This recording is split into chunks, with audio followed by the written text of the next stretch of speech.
What will you do to help get newcomers into the housing market, whether that's by buying a house or just by providing affordable housing more generally? Yeah. So we brought in our Fair Housing Plan over a year ago because we saw what was happening in the housing market. Housing prices were going up very, very fast. There were bidding wars. It was very hard. There were some buildings in the city that had rent control, others didn't, and where those buildings didn't have rent control, rents would go up 60, 70, 100%, and people had no control, renters had no control. So our starting point is that everyone in the city and beyond in the province should be able to have a decent place to live. So we put in place a 16-point plan. I won't go through all 16 points, but a couple of them were, we extended rent control to all buildings, whether they had been built before 1991 or not.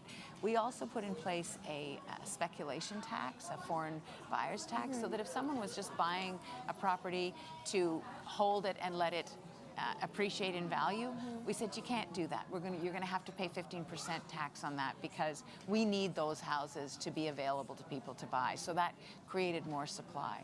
We also are working with developers to encourage them to build more rental stock, and there's some money that they can tap into. Question. Like, is building rental units a solution that you're looking at? Absolutely. And as I said, as part of our plan, we put in place a fund that they can apply for that will offset some of the costs of building rental. And we've passed legislation that allows municipalities to have inclusionary zoning.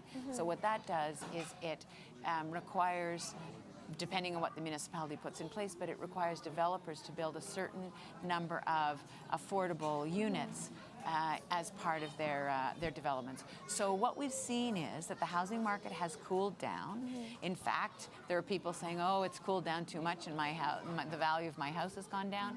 Really, it's just leveled off, and that's a good thing because it allows more people to get into the market.